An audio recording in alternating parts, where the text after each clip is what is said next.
Hello friends, എല്ലാവർക്കും ഒരിക്കൽ കൂടി അമ്മൂസ് കളക്ഷനിലോട്ട് സ്വാഗതം.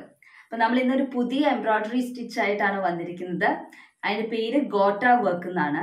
അത് കൂടുതൽ അതിന്റെ ഒറിജിൻ പറഞ്ഞിട്ടുണ്ടെങ്കിൽ രാജസ്ഥാനാണ്. രാജസ്ഥാനിലാണ് അത് കൂടുതൽ ചെയ്യുന്നത്.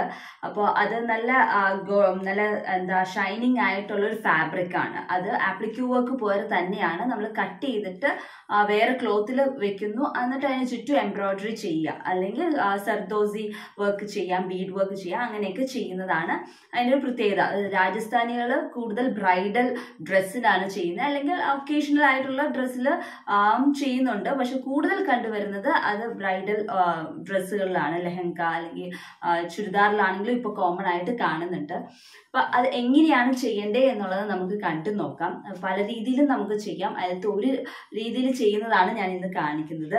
നിങ്ങൾക്ക് ഇഷ്ടപ്പെട്ട അത് ലൈക്ക് ചെയ്യാനും ഷെയർ ചെയ്യാനും, അതുപോലെ തന്നെ ചാനൽ ആരെങ്കിലും സബ്സ്ക്രൈബ് ചെയ്യാത്തവരുണ്ടെങ്കിൽ സബ്സ്ക്രൈബും ചെയ്യുക. അപ്പം നമുക്ക് ഇന്നത്തെ ഗോട്ട വർക്ക് എങ്ങനെയാണ് ചെയ്യണമെന്ന് കണ്ടു നോക്കാം. അപ്പം നമ്മൾ ഇന്ന് തയ്ക്കാൻ പോകുന്നത് ഗോട്ട എംബ്രോയിഡറി ആണ്. ഗോട്ട എന്ന് പറഞ്ഞിട്ടുണ്ടെങ്കിൽ നിങ്ങളെല്ലാവരും കണ്ടിട്ടുണ്ടാകും. ഇതുപോലത്തെ ഒരു ഗോൾഡൻ സ്ട്രിപ്പായിട്ട് നമുക്ക് മേടിക്കാൻ കിട്ടും. ആമസോണിലൊക്കെ അവൈലബിൾ ആണ്. അതല്ല എന്നുണ്ടെങ്കിൽ നിയർ ബൈ ത്രെഡ് ഷോപ്പിൽ ചോദിച്ചാലും കിട്ടും. ഇതുപോലെ സിൽവർ കളറും കിട്ടും, അതുപോലെ തന്നെ ഇങ്ങനെ ഗോൾഡൻ കളറും കിട്ടും. ഇതിൻ്റെ പല വീതിയിലുള്ളതും കിട്ടും. ഇങ്ങനെ വീതി ഉള്ളതും കിട്ടും, അതുപോലെ തന്നെ വീതി കുറഞ്ഞ തീരെ തിന്നായിട്ടുള്ള ഗോട്ടയും നമുക്ക് കിട്ടുന്നതായിരിക്കും. അപ്പോൾ ഇതിൻ്റെ പലതരത്തിലുള്ള എംബ്രോയിഡറി ചെയ്യാം. ഇതിലത്തെ ഇപ്പം ഞാനിവിടെ ഉപയോഗിക്കുന്ന ഗോട്ടയ്ക്ക് 1 സെൻറ്റിമീറ്റർ ആണ് ഇതിൻ്റെ വിഡ്ത്ത്. ഈ ഒരു വിഡ്ത്ത് എന്ന് പറഞ്ഞിട്ടുണ്ടെങ്കിൽ 1 സെൻറ്റിമീറ്റർ ആണ്. അപ്പോൾ ഇത് ഇങ്ങനെ റോളായിട്ടായിരിക്കും കിട്ടുന്നത്. അപ്പോൾ നമ്മൾ ഇത് ലൂസ് ഇങ്ങനെ റോളായിട്ടുള്ള ഗോട്ടയും കിട്ടും. അതല്ല കട്ട് പീസസ് ആയിട്ട് ഇങ്ങനെ പെറ്റലിൻ്റെ ഷേപ്പിലായിട്ട് കട്ട് ചെയ്ത ഗോട്ടയും നമുക്ക് കിട്ടും. അങ്ങനെ കട്ട് ചെയ്ത പീസസ് ആണെങ്കിൽ നമുക്ക് വെറുതെ സ്റ്റിക്ക് ചെയ്ത് വെച്ചിട്ട് പിന്നെ ചുറ്റും വേണമെങ്കിൽ എംബ്രോയിഡറി ചെയ്യണമെങ്കിൽ എംബ്രോയിഡറി ചെയ്യാം. ഇതല്ല, ഈ റോളായിട്ടിരിക്കുന്ന ഈ ഒരു പീസിൻ്റെ കുഴപ്പം എന്താണെന്ന് വെച്ചാൽ നമ്മൾ കട്ട് ചെയ്ത് കഴിഞ്ഞാൽ ഇതിങ്ങനെ വിട്ട് ഇതിൻ്റെ സൈഡിൽ നിന്ന് ഇതിപ്പോൾ കട്ട് ചെയ്തിരിക്കുന്ന ഒരു പോർഷനാണല്ലോ, നമ്മളിങ്ങനെ ചെയ്തിട്ടുണ്ടെങ്കിൽ ഇങ്ങനെ ഇങ്ങനെ ഊരി പോരും. ഇത് കണ്ടോ, അങ്ങനെ ഊരി പോരാനുള്ള ചാൻസ് ഉണ്ട്. അതുകൊണ്ട് നമ്മൾ എന്താ ചെയ്യേണ്ടതെന്ന് വെച്ചാൽ ആദ്യം തന്നെ നമ്മളൊരു ഇപ്പോൾ ഒരു പെറ്റലാണ് നമുക്ക് തയ്ക്കേണ്ടതെന്നുണ്ടെങ്കിൽ നമ്മൾ കട്ട് ചെയ്യണത് ഇങ്ങനെ ഒരു ഓവൽ ഷേപ്പിലായിരിക്കുമല്ലോ, ഒരു പെറ്റൽ ഷേപ്പിൽ ഇങ്ങനത്തെ വാട്ടർ ഡ്രോപ്ലെറ്റ് ഷേപ്പിലായിരിക്കും നമ്മൾ കട്ട് ചെയ്യുന്നത്. അപ്പോൾ ആ കട്ട് ചെയ്യാനുള്ള ഷേപ്പ് എന്തോരം ലെങ്ത്ത് വേണമെന്ന് വെച്ചാൽ ആ ലെങ്ത്ത് മാറ്റി വെച്ചിട്ട് ഇങ്ങനെ മടക്കി വെച്ചിട്ട് ഒറ്റയടിക്ക് നമുക്ക് ഒരു 10-20 പെറ്റൽസ് ഒറ്റയടിക്കുക. 20 അല്ലെങ്കിലും വേണ്ട, അത്രയും കട്ടിയിൽ മടക്കിയിട്ടുണ്ടെങ്കിൽ കട്ട് ചെയ്യാൻ ബുദ്ധിമുട്ടായിരിക്കും. ഒരു അറ്റ്ലീസ്റ്റ് ഒരു 10 നമ്പേഴ്സ് എങ്ങാലും നമുക്ക് ഒറ്റയടിക്ക് കട്ട് ചെയ്തെടുക്കാൻ പറ്റും. അപ്പോൾ ഇങ്ങനെ മടക്കി വെച്ചിട്ട് ഒറ്റയടിക്ക് കട്ട് ചെയ്താൽ മതി. അപ്പോൾ ഇതിങ്ങനെ ഞാൻ പറഞ്ഞല്ലോ, സൈഡ് ഇങ്ങനെ ഈ 2 സൈഡ് വിട്ട് പോരത്തില്ല. എന്ന് വെച്ചാൽ ഇവിടെ ഒരു പടിയായിട്ട് ഇവർ പിടിപ്പിച്ചിട്ടുണ്ട്, അതുകൊണ്ട് കുഴപ്പമില്ല. ഈ ഫ്രണ്ടിലത്തെ പോർഷനിൽ നിന്നായിരിക്കും ഇങ്ങനെ ഊരി പോകുന്നത്. അപ്പോൾ നമ്മൾ കട്ട് ചെയ്യുമ്പം എന്തായാലും ഈ 2 പോർഷൻ നമ്മൾ കട്ടാക്കി കളഞ്ഞിട്ടായിരിക്കും ഫ്ലവർ പെറ്റൽ തയ്ക്കാനായിട്ട് നമ്മൾ കട്ട് ചെയ്യുമ്പം ഈ വാട്ടർ ഡ്രോപ്ലെറ്റ് ഷേപ്പ് ആകുമ്പോൾ ഈ 2 സൈഡും ഉണ്ടാവില്ല. അപ്പോൾ എല്ലാ സൈഡിൽ നിന്നും ഊരി പോരാൻ തുടങ്ങും.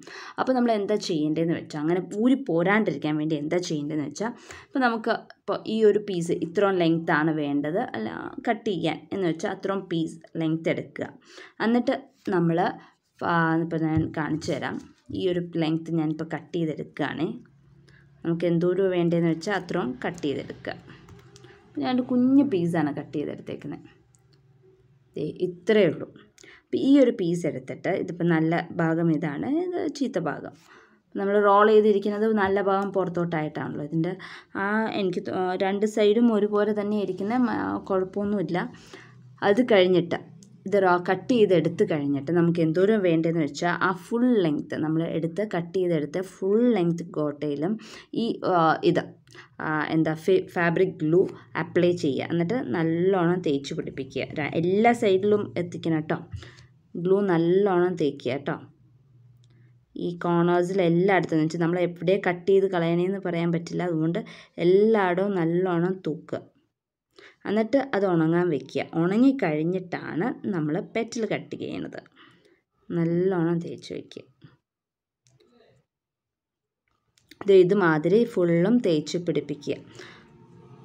ഇനി ഇത് ഉണങ്ങാൻ വെക്കുക. ഉണങ്ങി കഴിഞ്ഞിട്ടാണ് നമുക്കിനി കട്ട് ചെയ്യാൻ പറ്റുള്ളൂ. അപ്പോൾ ഇത് ഉണങ്ങാൻ വെക്കുക. ഞാൻ ഇതിന് മുമ്പ് ഇതുപോലെ തന്നെ ഗ്ലൂ തേച്ച് ഉണക്കി വെച്ചിരിക്കുന്ന ഒരു പീസാണ് ഇത്.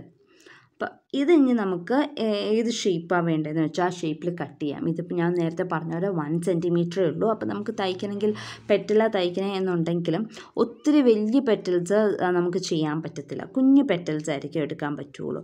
ഒത്തിരി വണ്ണത്തിൽ നമുക്ക് എടുക്കാൻ പറ്റത്തില്ല പെറ്റലിൻ്റെ ഷേപ്പ്. അതിനുള്ള ഇതില്ല നമുക്ക്. ഓക്കെ, അപ്പോൾ ഞാനിപ്പോൾ ഒരു വട്ടമാണ് ഞാൻ ഒരെണ്ണം ഞാൻ എടുക്കുന്നുള്ളൂ. അല്ലെങ്കിൽ ഇതുപോലെ ഞാൻ കാണിച്ചു തരാം. ഇതുപോലെ മടക്കി ഇതുപോലെ അങ്ങോട്ടും ഇങ്ങോട്ടും ആയിട്ട് മടക്കി വെച്ചിട്ട് ഒറ്റയടിക്ക് കട്ട് ചെയ്തെടുത്താൽ നമുക്ക് ഒരു മാക്സിമം നമുക്ക് ഒരു 10 നമ്പേഴ്സ് ഒരുമിച്ച് നമുക്ക് കട്ട് ചെയ്യാം. ഒത്തിരി അത് നമ്മുടെ സിസേഴ്സിൻ്റെ മൂർച്ച അനുസരിച്ചിരിക്കും. നല്ല മൂർച്ചയുള്ളതാണെങ്കിൽ കുറച്ചധികം മടക്കി വെച്ചാലും നമുക്ക് കട്ട് ചെയ്തെടുക്കാൻ പറ്റും. അപ്പോൾ ഞാൻ കുറച്ച് കഴിഞ്ഞാൽ എൻ്റെ സിസേഴ്സ് കുഞ്ഞതാണ്, അതുകൊണ്ട് ഞാൻ കുറച്ച് മടക്കി വെച്ചിട്ടുള്ളേ.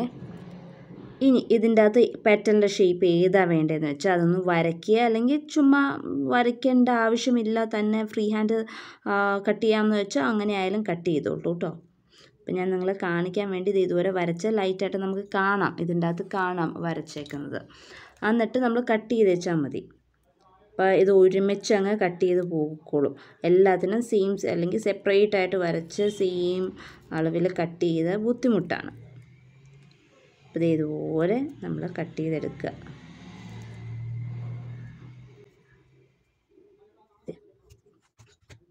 അപ്പോൾ ഇത് നമ്മൾ കട്ട് ചെയ്തു. നമുക്ക് ഇതുപോലെ പീസസ് കിട്ടിയിട്ടുണ്ട്. അപ്പോൾ ഇതിൻ്റെ അകത്ത് നമ്മൾ നേരത്തെ ഫാബ്രിക് ഗ്ലൂ വെച്ച് ഒട്ടിച്ചിട്ടാണല്ലോ നമ്മൾ കട്ട് ചെയ്തത്.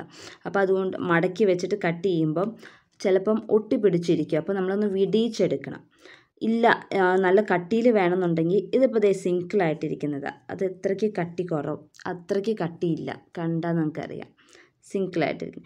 ഇത് രണ്ടും ഒട്ടിപ്പിടിച്ചിരിക്കുക. അതിൻ്റെ അടിയിൽ വേറൊരു പീസും കൂടി ഉണ്ട്, അതുകൊണ്ട് അത് നല്ല എറക്റ്റായിട്ട് നല്ല കട്ടിയിൽ നിൽക്കുന്നുണ്ട്. അപ്പോൾ രണ്ടായിട്ട് വേണം എന്നുണ്ടെങ്കിൽ അങ്ങനെ വെക്കുക, അല്ല എന്നുണ്ടെങ്കിൽ സിങ്കിളായിട്ട് ഇങ്ങനെ വേണമെങ്കിൽ എടുക്കാം. ഇനിയിപ്പോൾ ഞാൻ രണ്ടായിട്ടുള്ളതാണ് എടുത്തിരിക്കുന്നത്.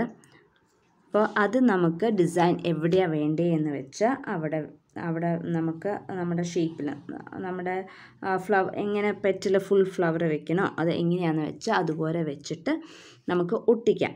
അപ്പോൾ ഞാൻ ഇപ്പോൾ ഇവിടെ ഇങ്ങനെ ഒരെണ്ണം വെക്കുകയാണ്. ഇവിടെ ഒരെണ്ണം ഇങ്ങനെ മൂന്ന് പെറ്റലായിട്ടാണ് ഞാൻ വെക്കുന്നത്.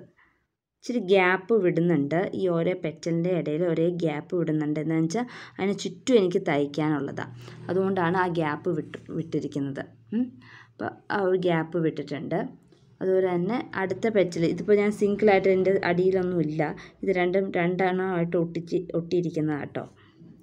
അപ്പോൾ ഇത് ഇങ്ങനെ 3 പെറ്റൽ ഇതുപോലെ ഒട്ടിച്ചിട്ട് എന്നിട്ട് അത് ഉണങ്ങിക്കഴിഞ്ഞിട്ട് വീണ്ടും അതിൻ്റെ ചുറ്റും എംബ്രോയ്ഡറി എന്താ വേണ്ടതെന്ന് വെച്ച് നമുക്ക് ചെയ്യാം. ആര്യവർക്ക് നീഡിൽ വെച്ചിട്ട് അങ്ങനെ ചെയ്യാം. വേണമെങ്കിൽ സർദോസി ഫിക്സ് ചെയ്യാം, അതല്ലെങ്കിൽ ഷുഗർ ബീഡ്സ് ചുറ്റും അങ്ങനെ വെക്കാം. അങ്ങനെ പല ട്യൂബ്സ് വെക്കാം, പല കാര്യങ്ങൾ ഇതിന് ചുറ്റും ചെയ്താൽ മതി. അതല്ല ഒന്നുമില്ലാണ്ട് വെറുതെ ഒട്ടിച്ച് വെച്ചിട്ട് ഒന്ന് ഉടക്കി ഒരു same colour thread golden thread വെച്ചിട്ട് ഒന്ന് ഉടക്കിയും കൂടെ വെച്ചിട്ടുണ്ടെങ്കിൽ അതായാലും. എന്നിട്ട് സ്റ്റോൺസ് ഒക്കെ വെച്ചിട്ട് അപ്പോൾ അന്നേരം ഇത് അകത്തി വെക്കുന്നതിന് പകരം കുറച്ചും കൂടി അടുപ്പിച്ച് വെക്കുകയാണെങ്കിൽ കുറച്ചുകൂടി ഭംഗിയുണ്ടാകും. ഒന്നും ഇടയിൽ കൂടെ ചെയ്യണില്ല എന്നുണ്ടെങ്കിൽ. ഇതിപ്പോൾ ഞാൻ ഇതിൻ്റെ ഇടയിൽ കൂടെ സിൽക്ക് ത്രെഡ് വെച്ചിട്ട് എംബ്രോയ്ഡറി ചെയ്യാനാണ് പോണത്. അപ്പോൾ ഇത് നമുക്ക് ആദ്യം ഒട്ടിച്ചു കഴിഞ്ഞിട്ട് നമുക്ക് എംബ്രോയ്ഡറി ചെയ്യാം. എവിടെയാണ് വേണ്ടതെന്ന് വെച്ചാൽ അവിടെ ഒന്ന് ഗം തേച്ച് എടുക്കുക, എന്നിട്ട് ഒട്ടിക്കുക.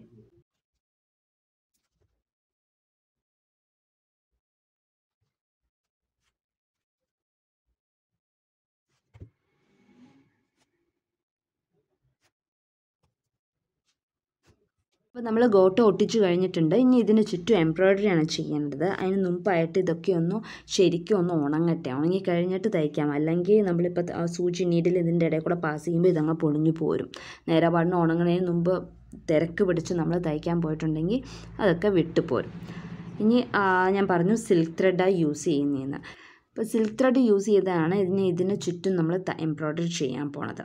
അപ്പോൾ ഇതിന് സിൽക്ക് ത്രെഡിൻ്റെ 6 സ്ട്രാൻഡ്സ് ആണ് നമ്മൾ യൂസ് ചെയ്യുന്നത്. അപ്പോൾ 6 വട്ടം ഇത് എടുക്കണം, നല്ലാണ് ഒരു കട്ടി കിട്ടുകയുള്ളൂ, പ്രൊജക്റ്റ് ചെയ്ത് നിൽക്കുകയുള്ളൂ. അത് ഒത്തിരി കോൺട്രാസ്റ്റ് കളറല്ല, ഒത്തിരി തെറിച്ച് നിൽക്കത്തില്ല. നിങ്ങൾക്ക് ഒത്തിരി തെറിച്ച് നിൽക്കണമെന്ന് തോന്നുവാണെങ്കിൽ കുറച്ചും കൂടെ ലൈറ്റർ ഷെയ്ഡ്, ഇത് ഇത്തിരി ഡാർക്ക് ഷെയ്ഡായിട്ടാണ് വരുന്നത്, കുറച്ചും കൂടെ ലൈറ്റർ ഷെയ്ഡായിട്ട് എടുക്കണം. ബ്ലൗസിലൊക്കെ തയ്ക്കും അല്ലെങ്കിൽ സാരിയിലൊക്കെ ബോർഡർ ചുറ്റും ഇതുപോലെ ഗോട്ട ഇട്ടിട്ട് ഒട്ടിച്ചിട്ട് തയ്ക്കുവാണെങ്കിൽ കുറച്ച് നല്ല ഗ്രാൻഡ് ലുക്ക്, ഒരു ഫങ്ഷനൊക്കെ കൊടുക്കാൻ പറ്റിയൊരു ലുക്ക് കിട്ടും. അപ്പോൾ ഇതിന് ചുറ്റും നമുക്ക് തയ്ക്കാൻ ഞാൻ നേരത്തെ പറഞ്ഞ പോലെ എന്ത് ഇത് വേണമെങ്കിലും ചെയ്യാം. സർദോസി വെക്കണമെങ്കിൽ സർദോസി വെക്കാം, ട്യൂബ്സ് വെക്കാം, ബീഡ്സ് വെക്കാം, ഷുഗർ ബീഡ്സ് വെക്കാം, അതല്ലെങ്കിൽ വെറുതെ വിടാം. അതല്ലെങ്കിൽ ത്രെഡ് വർക്ക് ചെയ്യണമെന്നുണ്ടെങ്കിൽ നമ്മളെപ്പോഴും ചെയിൻ സ്റ്റിച്ചാണ് ചെയ്യുന്നത് യൂഷ്വലി. അതല്ല എന്നുണ്ടെങ്കിൽ സ്റ്റെം സ്റ്റിച്ച് തയ്ച്ചാലും കുഴപ്പമില്ല. ചെയിൻ സ്റ്റിച്ച് ഈ ഗോട്ടയുടെ തൊട്ടടുത്തേക്കൂടെ തന്നെ തയ്ച്ച് പോകണം കേട്ടോ, ഗ്യാപ്പ് വിടാണ്ട് തന്നെ തയ്ക്കുക. അപ്പോൾ അല്ല, ഇപ്പോൾ ചെയിൻ സ്റ്റിച്ച് അല്ലാണ്ട് ചിലവർ ഡബിൾ നോട്ടും ഇതിൻ്റെ ഇടയിൽ കൂടെ ചെയ്യുന്നുണ്ട്. അന്നേരം എന്താണെന്ന് വെച്ചാൽ ഒരു ഗ്യാപ്പ് വിട്ടിട്ടായിരിക്കും ഡബിൾ നോട്ട് തയ്ക്കുന്നത്. അപ്പോൾ ആ ഒരു ഗ്യാപ്പ് വന്ന എല്ലാത്തിനും ആ ഒരു ഫിനിഷിങ് വരണം എന്നില്ല. അതുകൊണ്ടാണ് ഞാൻ പറഞ്ഞത് ചെയിൻ സ്റ്റിച്ച് ആണെങ്കിൽ കുറച്ചുകൂടെ ഭംഗി വൃത്തിക്ക് നിന്നോളും. അപ്പോൾ അടുപ്പിച്ച് നമുക്ക് തയ്ക്കുകയും ചെയ്യാം. അപ്പോൾ ഇതുപോലെ അടുപ്പിച്ചായിട്ട് തയ്ക്കണം. ഇത് സിൽക്ക് ത്രെഡാണ്, അതുപോലെ തന്നെ ഗോട്ട ശരിക്കും ഉണങ്ങിയിട്ടില്ല, അതുകൊണ്ട് അതിൻ്റെ ഇടയിൽ കൂടെ കയറിയിട്ട് ഗോട്ട തന്നെ നമ്മൾ ഒട്ടിച്ച് വയ്ക്കുന്നത് അനങ്ങുന്നുണ്ട്.